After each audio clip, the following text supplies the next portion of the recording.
Elizabeth Chappell, a lifelong entrepreneur who finally found my niche. After years of new ideas and jumping from business to business, I figured out how to turn a craft into a successful career. In 2016, I started a monthly subscription box for quilters. That little startup has grown into a thriving, multiple six-figure business that I am so proud of. As a published author, designer of fabrics and patterns being sold throughout the world, my favorite thing to do is to teach others how to grow a career of their dreams. Each week, you'll hear from me or from other guests who are creative entrepreneurs, so you can learn exactly what to do and what not to do to grow a career that's more rewarding and successful than you ever thought possible. If you're ready to turn your craft into a career that you love, I am so excited you're here. Welcome to the Craft to Career podcast.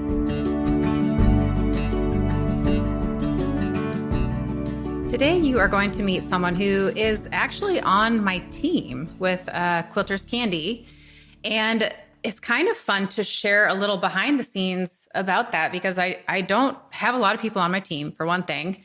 And I think sometimes it's kind of intriguing, like, who is on your team? What do they do? And this is someone who has their own business in the quilting community. And you would never know that they work for me as well. So I have Maggie Reno of Snug and Stitch. She is a guest on the podcast today, and I invited her because she is hosting the Nocturnal Soul Stitchery right now with a handful of other business owners who are quilt pattern designers. And it is a very, very cool event. And she's put a lot of work into this, along with Michelle of Compass and Flower. The two of them are both graduates of my Quilt Pattern Writing Course, and they have teamed up with a handful of other amazing designers who also took the Quilt Pattern Writing Course. And it's beautiful and it's amazing what they're doing. And even just talking with Maggie here on this podcast discussion, I am so inspired. So I can't wait for you to hear what Maggie has been working on, what this event is like, what it's all about. I hope that it gives you ideas for your own business. And then you'll also get a little kind of behind the scenes peek at what Maggie does for Quilters Candy.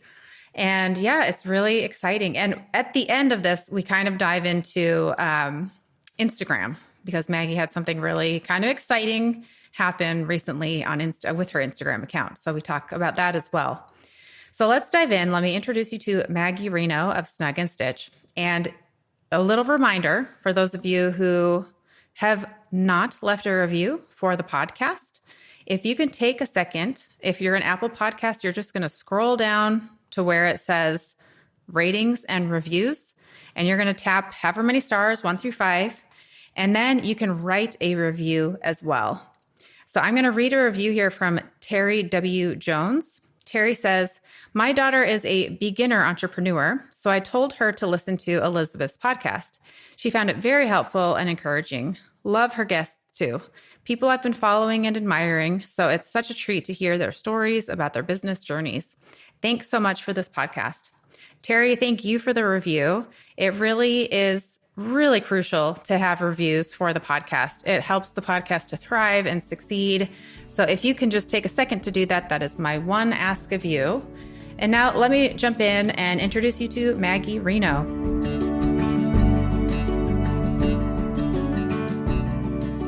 Maggie, thank you so much for being here on the podcast. For our listeners, can you just do like a brief introduction of who you are in the quilting community? Yeah, so I'm Maggie Reno. I run Snug and Stitch, snugandstitch.com, and that's pretty much my handle everywhere. I've been designing patterns since 2021. Well, a little bit before that. 2021 is when I released my first pattern.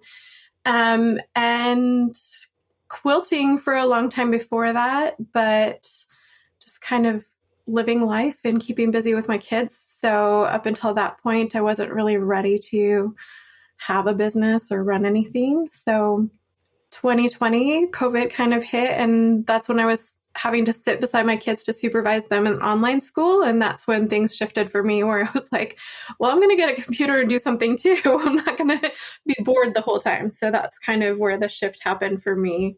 And then I've got to ask, so you came into my realm because I think it was 2 years ago now, you took the quilt pattern writing course. Yeah. And so I don't know, what's 2025, so 2023. And you stood out to me because in the community, it's like a Facebook group for the listeners, but there's a community where people are asking questions and whatnot. And you were very active in that community in answering questions, specifically for like Adobe, InDesign and Illustrator. So was it in 2020 that you learned Adobe, or like, how did you get familiar with that? No, so I actually started learning a lot of the software earlier on. I want to say like 2013, 2015-ish. I started with Photoshop for scrapbooking and kind of went from there into, we got Adobe's like pre-version to Creative Cloud, went into quickly delved into vector design and just getting really excited about that in Illustrator, because I was doing t-shirts for my family for our family events all the time. Like anytime we did our cousin's camp, I would do t-shirts. And so vector design kind of came easy to me. I've also got a background in software programming, so I love learning software. I love delving into it. So I had already been in Adobe Illustrator and Adobe InDesign for several years at that point. And then I was also in a choir and doing a large choir, 150 people in it, and doing our programs for each of the events that we had, each of our performances. And so there are 12-page booklets that, pretty intense. So I was already, familiar with both the softwares. So it came quite easy to me to use them.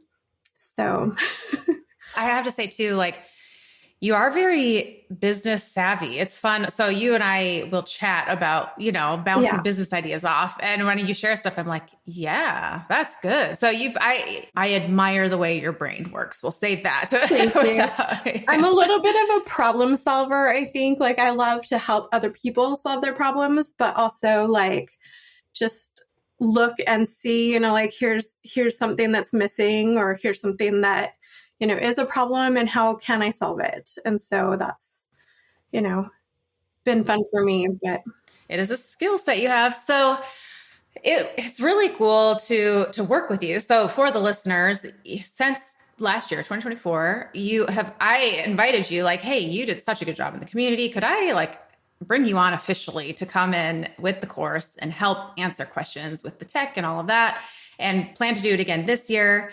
So that's been fun to work together. And then tell me, the reason I'm really excited to have you on here is to share about the Nocturnal Soul Stitchery that you have put together.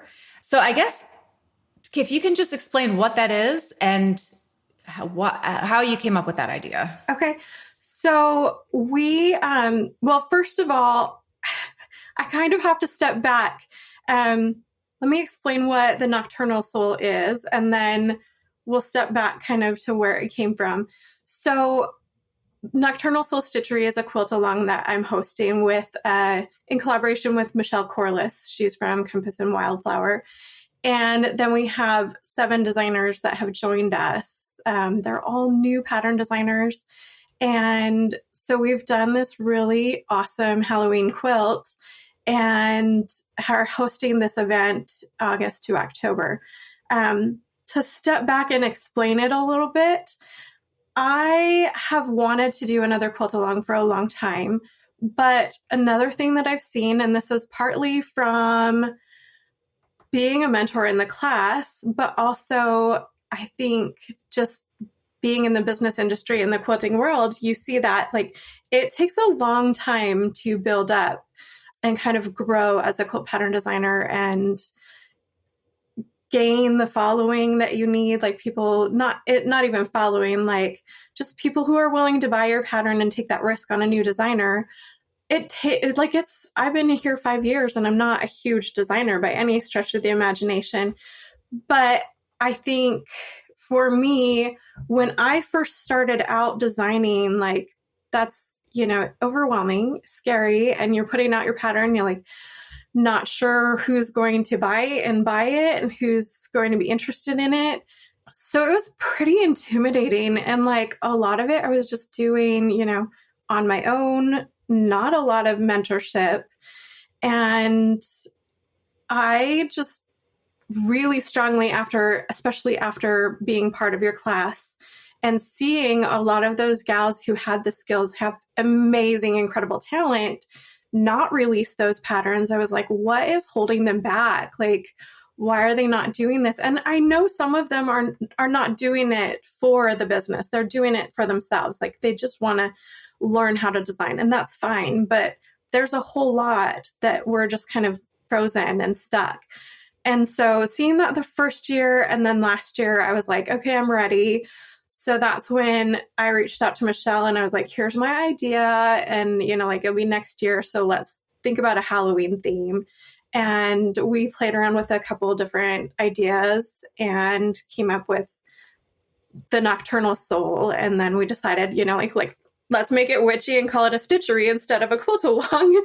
So that's really where it came from, is this desire to like help new designers and support them and then turn it into more than just a quilt along for them. Like we're planning this event, but we're mentoring them in the business world as well, so that they walk away from this ready to build their careers more, but also not as intimidated by it, not as scared. So that was really what was the value there for me. I mean, it is a huge value add to the people who are doing this. So can you explain how you picked who you would work with? Like, what was the submission process like? So Michelle and I have been friends for quite some time. We kind of started out releasing patterns around the same time. I joined her quilt along.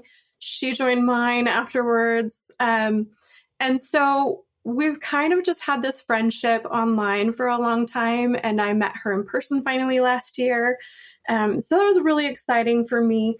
And she is one of the kindest, nicest quilters. And so I knew in recruiting her to be my co-host, to like help out with that, I would have somebody, she's a cheerleader. I would have somebody who would bring to the table something different from me, but also be able to mentor these gals in a kind, loving way that I felt was super important. So that's how I recruited her. I knew her. I felt really good about working with her. And so I recruited Michelle. And then this is actually the crazy part for me, is we decided, instead of like, let's just recruit people we know, to basically put out, an open call to designers. And we decided, you know what, we want to stick with people who have gone through that effort of learning how to design, learning the business skills, and need that next step. And so we put out an open call. I sent you kind of a brief on the quilt along. It was kind of like, and requested that you send it out to your alumni of the class. So it was really a simple, like we're doing a Halloween quilt along. Here's the fabric we chose, which was Art Gallery's Ghostly and Haunted. And it was a line that we knew was coming out this year.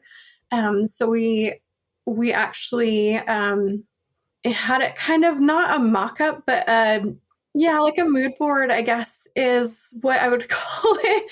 Like, if this is our idea, we had some images to go with it, just really inspire people, and then just let them know, like, send a 12.5-inch block, and we'll kind of go from there. We had no idea what to expect. Like, are we going to get enough people? Are we like, what's going to happen? So we had, I want to say, 12 to 15 submissions. It was not a huge amount. And they were all really incredible submissions. So we knew we had to choose 7. And what we did, we had already planned the layout of the quilt. So we had that all planned. And then we had our 2 blocks in there. And we just played around in Adobe until we kind of had this quilt mocked up that felt right. And it was really hard to choose, but also really cool because, first of all, the talent that came in, like all of them blew me away.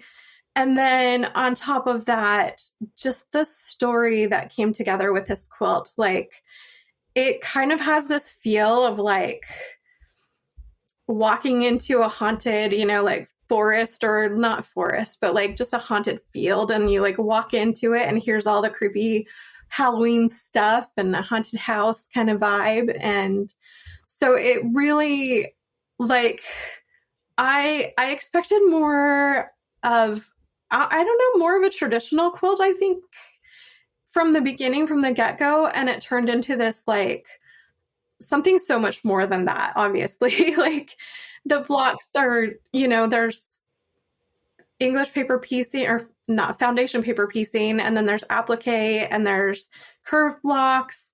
We've got ghosts, we've got pumpkins, like we've got a lot of really fun stuff. And some of them are more beginner, some of them are more advanced. So I think it's, like, we were worried about it being intimidating for people and, it being too advanced for a quilt along. And but again, we just were like, you know what, these designs need to be out there. So we're just going to put them out. So, and then just like talking the mechanics of this, it could sound like, to someone who's listening and has no idea what the nocturnal soul stitchery is, that, oh, it's a quilt along, but this is so much more. I mean, you have put so much time and energy and thought. I mean, it is a planned out. You've been working on it. I mean, since last year. I want to say last October, November is kind of when we started planning. And then January is when we received January, February is when we got our submissions. February is when we accepted all the designers and let them know, like, you're in, this is a huge commitment. And then from there, walking them through a lot of this, like, we've been very organized. I have a huge spreadsheet that's, like, here's our schedule, here's our, all of the information. So it's been really organized in that aspect, but there's been hiccups. Like, I'm not going to lie. There's, sick people and life happens. And so there's been a lot go on for all of us, but it's been absolutely. And I think one of the biggest things is preparing so far in advance where, like, here's deadlines to meet and, holding each other to that, where we can really be that organized. And so it's been really good that way, I think. But yeah, it is a huge commitment. I really haven't done a lot on my own business because of it. So I think next year I'll have a lot more to put out. Yes, for sure. Well, and then from a business standpoint, I am curious, actually, for me, but also for the listeners. No one had to pay to do this. So this is a lot of work for you to do as a really nice thing to do. Do you plan to do it again? And if so, will it look the same? Would it maybe look a little different? And maybe it's like someone's just given birth to a baby and you're like, do you want another child? You're like, oh, not right now. So I mean, maybe I shouldn't ask right now. It is kind of the giving birth part at this point, like, and it's hard because I think, like, I have been so lucky in this. We've been working with some incredible designers. And I don't know, working with another group, how that would turn, like, you never know. Right. So there is a lot of, like, commitment to it that is just like, do I dare do this again? I definitely see this turning into something. What that is, I am not sure at this point. I'm trying to decide, and kind of after we're done, I'm going to take a step back and, like, kind of evaluate, definitely, and think about where I'm going to take it. For now, it's going to be a while, I know, before anything comes of it. But I do want it to be, especially the mentorship aspect of it, where these gals have gotten so much more than just a quilt along out of this. I want to make sure that carries on. And, you know, one of the ideas I've had bouncing around in my head is not necessarily being in the quilt along, but helping, you know, other designers take that role and mentor somebody else and, you know, like kind of move it forward and just kind of take on the organizational side and help with the mentorship, but, you know, let somebody else take the spotlight and be the kind of main designers and hosts of it. So that's one thing I've thought about, but I haven't really evolved it from there. And I think part of it is I just need to sit down and like take lots of notes on it and kind of decide from that where I feel like it should go. So yeah. Yeah. I mean, as I'm listening, the entrepreneur in me is like, this is just so valuable. Like you could definitely do something with this, but I also know as an entrepreneur, the work that goes into it. Yeah. And it is just so much work, you know, but it is a beautiful thing. It's been a lot. And like, we've been working on mentoring these gals. So, you know, it's not just like, oh, here's how to write a pattern. We've been talking about websites, talking about social media, talking about photography, talking about, you know, getting into the tech editing of your pattern, delving into that. And, you know, right now we're kind of looking at more of the social media aspect again, and just, you know, helping them with their own sites and then email, because as soon as we're done this quilt along, now all these people that have signed up are on your email list. And, you know, how do you transfer those people from email, you know, like subscribers, and keep them on and have them not unsubscribe and have them turn into your customers now? And so, and again, like, you're not going to have every single person love your work. And we know that, especially with this kind of style of quilt where it's a sampler, that's not going to turn into a customer for every single one of us necessarily. However, you know, if we've had over 1,250 people sign up, if we have, you know, even 250 stick with us, that's a huge difference for these gals, each and every designer, right? But also just, you know, like, okay, how do you turn that into, now they're your customer, not just, you know, they signed up for the event.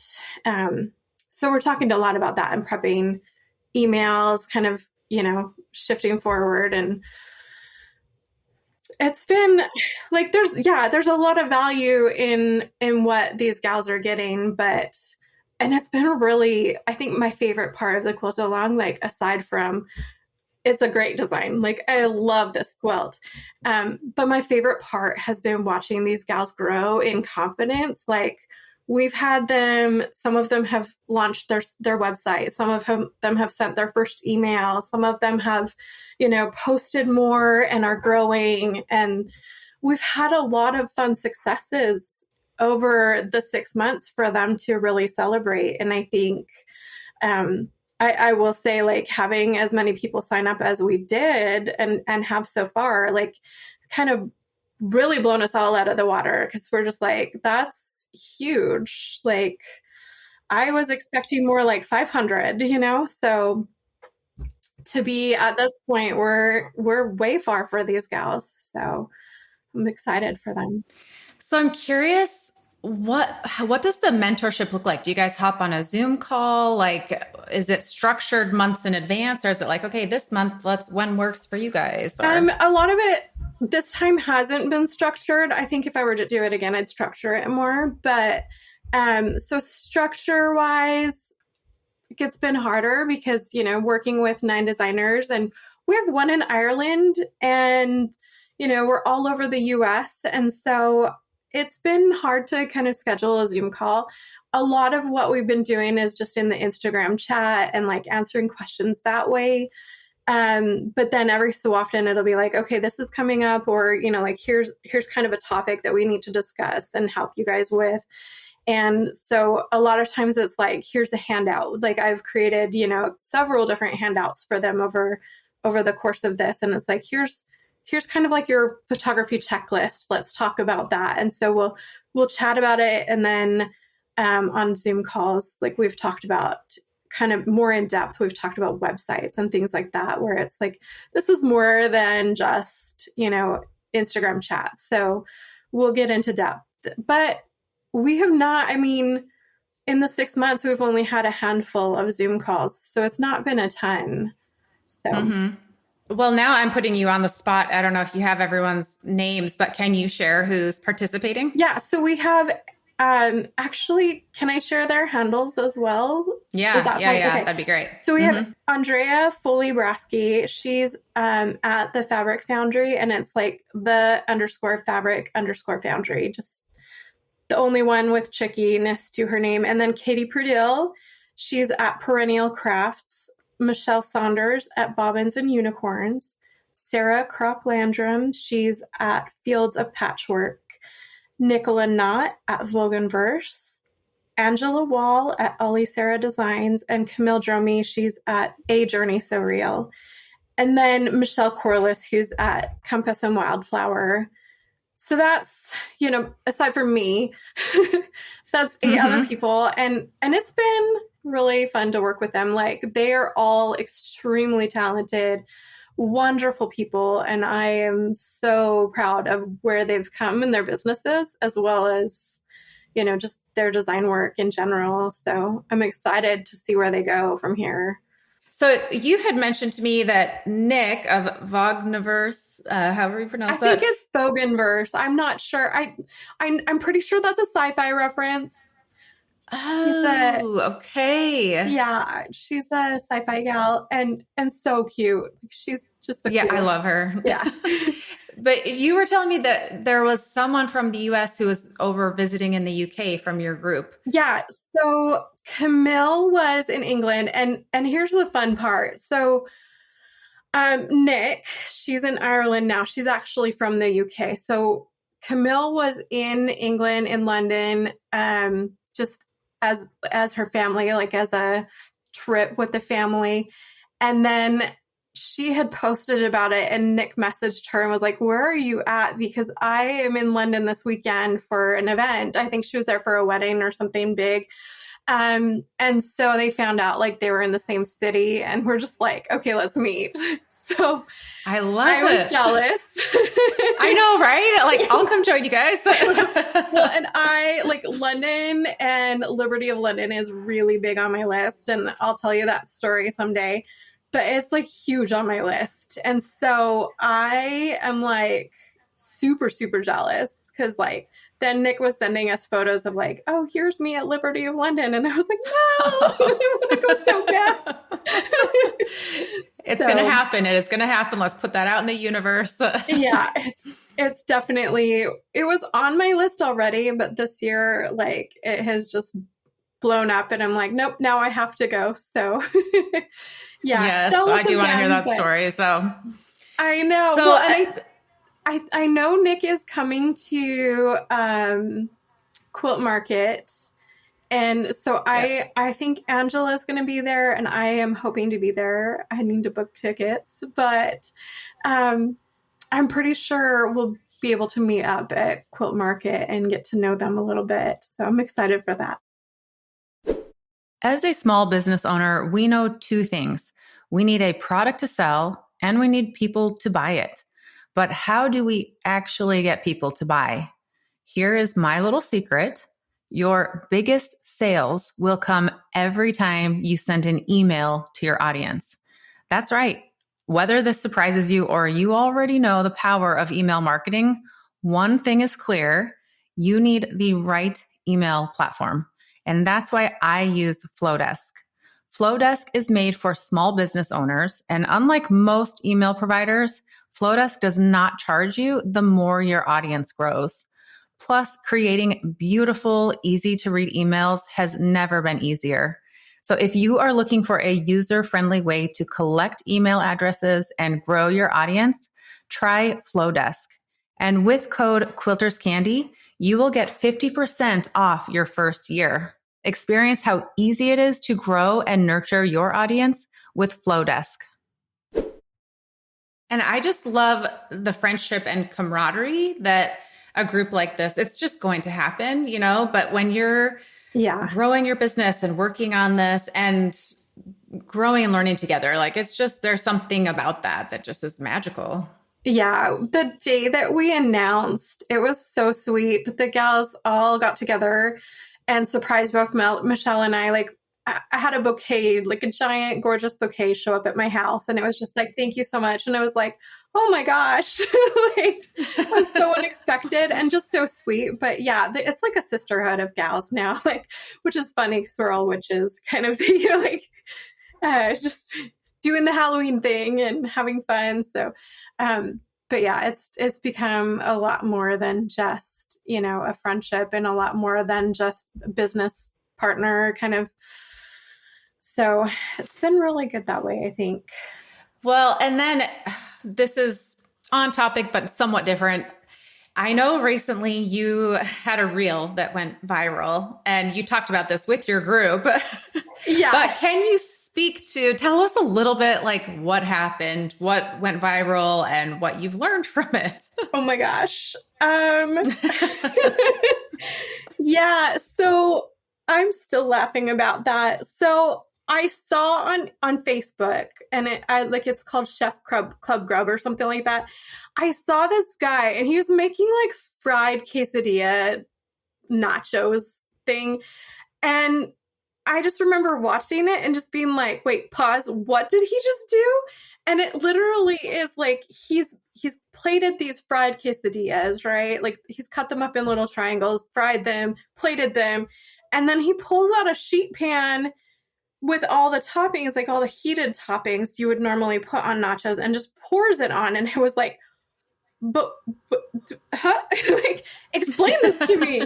And I was just like, my mind was blown. Like, first of all, like I've never seen anyone do that before. And so I was like, is this something that you're like, how have I missed this? And then I kind of went down this rabbit hole, but I like nachos, everybody loves nachos, right? And so I was just like, well, I'm going to try it because I couldn't find anything about it, right? And so I was just like, well, I'm going to try it. So and it's like the dumbest video. It's so terribly shot. Isn't and that like always the way? Like, I'm like, what is going on? And of course it's food. So food, I will say, like, if you look at food bloggers and like people in that industry, like to go viral is so different for them than for us as quilters. It's a niche industry. It's a huge industry still, quilting, but like nothing like food. Everybody loves food. So I literally have on one sheet pan, I put the nachos, and like, I didn't even think like, oh, you could heat up the tortillas or anything. I was just like mind blown by this heating up the toppings differently, that I just put the nachos on one pan, heated everything up. And it's just like, all I did was ground beef, like with some seasoning on it, a can of chili, not even heated up because it heats up quickly when it's very thin spread, right? So not even heated up, just a can of chili on it, which was Wendy's chili. It's my favorite. And then on top of the chili, I've a couple different types of shredded cheese, popped it in the oven. And I want to say it's like 8 minutes. It's all heated up. The cheese is like beautifully soft melted. And then I just pull it out of the oven, not even showing. So all I film is me pouring these toppings from one sheet pan on to the nachos, to the chips. And like I said, poorly lit, poorly filmed. Like I had my phone up against a cup of water, and then I voiced over it, just like, I'm not gonna, gatekeep this information. And here's what I've done. And within a few days, like I was like, well, I'm just going to share it to my stories. My friends need to see this. And within a few days, I kept having people message like, you should post this into your feed. And I was like, oh, it's not my niche. Like, no way. And finally, my friends were just like, but we need to be able to save it. And I'm like, okay, I'll post it. So I posted it. And within a few hours, I was like, what is going on? Because this is just going up and up. And so it is at 3.7 million views now. And I mean, it's been over a month since I posted, and I'm still getting thousands of views. And I'm like, this is ridiculous. And the amount of people, like, there's been some really controversial stuff in there. Like, the amount of people who do not want to wash 2 sheet pans has probably surprised me the most. And I'm like, there's foil for that, right? Like, Right. it's okay. And the amount of people asking for my recipe, where I was like, I just made that up. So I finally, at one point, I just was like, I'm just going to keep getting asked for this. So I just finally posted it on my blog. So one of the things that I have learned is, if you're going to post anything, like, make it easy for them to get the information so that you don't have to spend hours answering. Because if it goes viral, you're going to need that. So that is huge lesson number 1, is like, be prepared. Like, if you're posting food, have the recipe. If you're posting anything quilting related, have the answers there so they can get the answers quickly and you don't have to waste your time answering that. So yeah, it was like, before it even hit 1 million views, I had a recipe up and was like, all right, here you go. Just comment this and you can have a recipe. And it has echoed. I think the most shocking thing for me, and this is what surprises me nonstop. And the first little bit, I was really worried, like, all these people are following me for nachos, and I am a quilt pattern designer. This is going to totally screw up my algorithm. This is going to, destroy all the work I've done or whatever. And that's not the case. Like, I even posted a quick little video, like, if you're not here for quilting, I'm not your type. And just quipped it, like this quilting, is my thing. And, don't follow me for food, because I'm not going to be posting a lot about that. But I still, like, I wake up some days and I've got like 20 comments and, 20 new followers. And I'm like, okay. And I've even had people comment, like, I'm here for the nachos, but I found a quilter. Yay. I'm like, okay. Interesting. Awesome. Hey. Yeah. So that, I think, really has surprised me, is the amount of people that are there for, and it's been super entertaining for the gals in my group, in my quilt along, to have that entertainment of, like, what should you next? You should make a nacho quilt and pour cheese onto that and see how people react. Like, we've got great ideas in that group. The thing is, it would go viral. I know. And then, follow that up with how to clean a quilt and, like, get oils out of it. Again, I actually love it. The heated comments. It's funny to me, like, the engagement is there, right? That's a huge part of it. Like, I think, and it's interesting to see, like, as you have videos take off, what about those videos, and sometimes it's that, like, they're engaged with more, people are commenting more because either you put in a poll or you asked a question or whatever. Sometimes it's, and this one, I feel like, more than the comments, it's been the shares. And, like, I've got probably like 10,000 comments. I can't even remember, but it, like, 80,000 shares. And that's really what's pushing it and keeping it going and, giving it momentum still to this day, where I'm like, I posted that nearly 2 months ago, but it's still going. And that's, like, and this is one of the biggest things I've learned, is be ready for whatever comes, because you just never know what's going to go viral.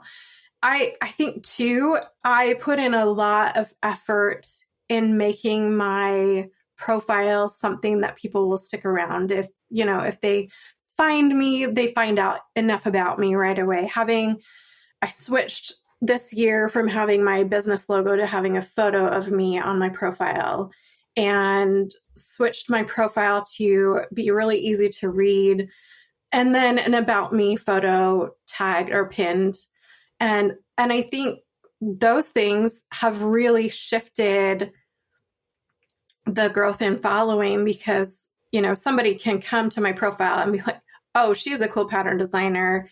This is what she's about, and here's an example, another pinned thing I have is one of my patterns, and here's an example of what she designs. And so it's really easy for somebody to make that decision.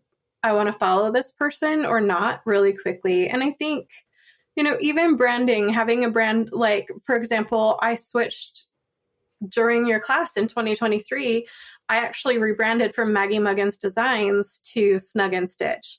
That was a very, very conscious decision, pretty emotional one, actually, and really difficult. But rebranding was very important for me in that I wanted people to find me for being a quilter, not just a designer. But also, I wanted kind of a brand that can evolve and be more than just pattern designs eventually if I wanted. So having it be Maggie Muggins, where, that it's cute, it's adorable, but I can't, from your brand name, tell what you do. And so that was important to me too, is that, like even my Instagram handle is different and ready to bring in people that are stitchers, not just somebody who's like, oh, that's cute. So I think the preparation involved in and having the content there that will draw people in is so valuable. So I've talked about that a lot with the gals. Like, if you don't have content that shows who you are as a brand, it's really hard for somebody to make that decision to follow you. So that's essential to start. And then, having the preparation of have a recipe online, even if you're not. and I think one of the things that the lessons of that surprised me the most was, and I've been counseled so much, like, you stay in your niche. And I'm like, well, yes, but that food drew people in like crazy because it is something that is more likely to go viral. Not that I'm going to post a lot more food stuff. I'm not. Right. But it is a lesson in that, if it's something that interests you, it will probably interest other people. And so I think that's important to remember as you're posting. It's okay to sometimes post outside of your niche and, let things fall as they may. But yeah. Yeah. Well, and we're not one-dimensional people, like my life isn't all quilt, quilt, quilt, quilt, quilt, and so Exactly. Mixing in some of that helps your audience get to know you a bit more and, potentially find more people. Yeah. I do want to ask too, like, I have seen, and I don't know if the average person knows, but when something goes viral, it's a double-edged sword. It always seems like, man, if I could just go viral. But there are some mean comments that come out. There just are. The more eyes that are on something, the more negativity. There's more positive, but there's also more negative. Do you have any tips for handling that? I think one of the hardest things, and like, there has been negative stuff even on Nacho video. Like, I don't know how you I made nachos wrong according to several people, and that's okay. Like, the amount of people who are like, ew, no, more sheet pans to wash, or like, no way. That really hasn't bothered me. And I think too, like, I have been doing so much work on myself in the last year, as well as working on this quilt along, health-wise, and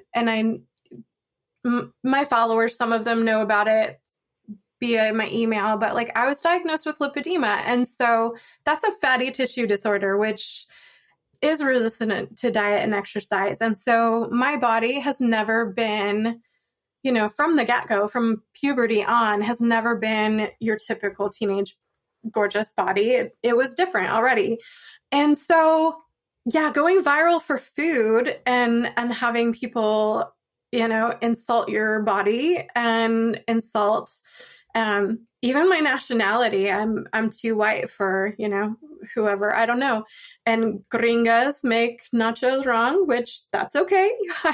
But there were a few days where I would just, instead of just deleting that post, which I could just react and be like, no, I'm done. It's good content though. And I think, the people who want to save that and have that deserve it. I think there is validity in deleting a post if it's not healthy for you though. And I think that that's important to recognize. Like if it was unhealthy for me, or if I was being attacked in a way that I couldn't handle, I would have deleted that, just hands down. However, I've just been able to there's a couple things. First of all, I've been deflecting a lot where it's like, oh, I can't wash 2 sheet pans. Well, have you heard of foil? Like here's an option. Then you don't have to wash either sheet pan. So some of it is just using humor or kindness to, like comment back, and not being snarky. And I'm trying to be really careful in how I respond. Some of them I'm like, well, that was stupid. And I just don't engage with that comment. And if somebody else does engage with it, I come back and just say, we're all entitled to our own opinions. It's okay. Neither one of you are wrong, but like, just be kind. And then I think, the ones that have been really negative towards my body, I'm like, okay, just it's out. And there was one day I woke up and there were like, I want to say 30 plus comments that were very, very hateful to anyone American and just really quite awful. And I was like, oh my gosh, what just happened? And I don't know. It was probably a bot. But this person was just commenting like one after the other onto other people's comments. And so I just was like, delete, blocked, like you're out. And then attacking on, being not Mexican or not, not the right race to be the one making nachos, or you didn't fry your nachos first or whatever. And I'm like, that's just rude. I'm going to delete that. Like if it's just like, oh, you should have fried your nachos or you should have heated them up, fine. But if you're going to attack, I'm not okay with. And so I've deleted I want to say 50 comments over the month and a half. But all in all, I have found responding with just kindness and it's okay if you don't like my way, do it your way. I'm not here to judge or tell you how to make nachos. So, and some people are just like, oh, but I like the cheese crisped on, or I like the burnt nachos. And I'm like, okay, but I don't. Right. That's fine. So, and I will say one of the most interesting things about going viral, and I don't know if you've had this experience, the amount of people that want to defend you and the amount of people that will get in there and get in the comments, but also, and this one is the one that surprised me the most, is sometimes they don't say anything. They'll just like a comment that you made in your comments. And it's like weeks after the fact still, right? And I'll see oh, a friend of mine hopped on and liked this comment that I made. And I was like, something super, super important to know about going viral, and especially when it's that heated back and forth, is that people are watching you. They want you to be the good person. Some of it, they want to see some heated comments, right? But, and have that laugh or whatever. But some of those people are in there to see what kind of person they're following. And really that, how you answer those questions and answer that negativity is going to affect the people that already follow you too, and is going to be seen. And so I think that's super important to know, is how you respond, how you handle that is going to be noticed. So be careful. And I'll say too, when I've had posts that have gone drama, we'll just say that, have gone drama, I really appreciate the people who aren't publicly engaging, but will reach out to me privately and be like, I'm so sorry for this. It just to know that there are people, and I appreciate the people who are publicly standing up for me too, but I get not wanting to get involved in all the, drama. So it's just, it does, while it brings out the feistiness of some, and maybe you feel like, oh, the whole world hates me or whatever, you also find you really have a lot of people in your corner who are really supportive. And yeah, social media is such a weird, ugh. I know. Michelle was super sweet. So Michelle's my co-host of this quilt along, and she was super sweet. She's like, if you need me to get in there and start replying to people, I will. And I was like, I'm good, thank you. But like just having that, like knowing somebody has your back, but also like having that friend that will reach out and be like, hey, are you okay? Are you handling this all right? Because like this is crazy. That's super helpful, and I think valuable in this, and so in the industry, in the online world, so to speak. Absolutely. Well, for our listeners, can you, and I'll put a link in the show notes and all of that, but for the Nocturnal Soul Stitchery, how do they join? What would that look like? Yeah. So on my website, so it's snugandstitch.com/nocturnal. If you just go to snugandstitch.com, it's on the homepage too. There's a link there. So super easy to get to. And on that page, there's actually like the fabric requirements. Kits are available still. We're getting really low on the ghostly and haunted kits, but there are other shops out there I know that are selling ghostly and haunted. So it's still an option. Art Gallery has been absolutely phenomenal in supporting us, and they provided the fabric for us. So I'm super grateful to them for that. And then we have we're going to have a Facebook community just for a lot of like involvement, but also anyone who has, like questions about certain parts of it. I want them to be able to get those answers because it is a more intensive quilt. And so I initially I was like, well, we could just do like an Instagram channel or something, but it's too big for that. So we're going to have a Facebook group. And then there's a lot of like, at the very end of the page, there's a lot of frequently asked questions. Just all the answers to them are there. I have not gotten a ton of questions. I think that most of those are answered that way. And so it's been really good site to get most of your information from. And then the sign up is at the top of the page and at the bottom. And actually tomorrow we're going to be updating and having the full finished quilt on there because it is long armed and photographed.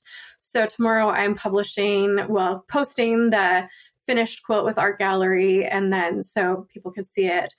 And then I'll be updating the website to actually have that. We have the top up there, but now it's been completely quilted, so you'll get to see it with binding and all. And I had a really fun time photo shooting at downtown Seattle in some really cool locations. So I'm really excited about these photos. So, yeah. Ooh, I'm excited to see that. Yeah. Awesome. Well, thank you so much for being here, for sharing this amazing quilt along soul stitchery that you've put together, and just for sharing your energy with others. Thank you. And I just have to say, like, I appreciate you so much, and I am so grateful I got to be part of your class. Like, I know you're probably still wondering why I took it in the first place when I had Adobe skills. There's a lot more to the class than just learning how to design in Adobe and InDesign. There's a lot of business skills to be learned there. So it is very valuable, and I absolutely enjoyed it, and I loved being a mentor last year. I'm looking forward to it again this year. So I think if anybody's questioning whether or not they should do it, it's 100% worth it. All of these gals that I'm working with are all alumni of your class and would say the same thing, I know, but it has a lot of value and really, really helps us make steps that are super important in the quilting industry. So thank you. You do a lot for us. Oh, that's really sweet. Well, thank you. And I really am excited to have you on the team again this year helping out. So yeah, that'll be exciting. But yeah, thank you so much. I hope you enjoyed chatting and hearing from Maggie as much as I did. She is just such a gem of a person, and we covered some amazing topics in this podcast interview. I mean, I loved hearing about the growth of her business, her kind, generous heart, the way that she's mentoring and helping others. That's the kind of energy that I just love and thrive on, and believing there's room enough for everyone in this community to have success, because I really believe it. So I hope that you go check out their Nocturnal Soul Stitchery and see, I mean, even if it's just from a business perspective, like, how are they running this? How are they doing this? And if you are a quilter or sewer, check out the patterns. They're really, really good. So thank you so much, Maggie, for being here. And listeners, thank you for being a listener. Again, just a quick reminder to please leave a review for the podcast, and we'll see you next time with a brand new episode. Take care.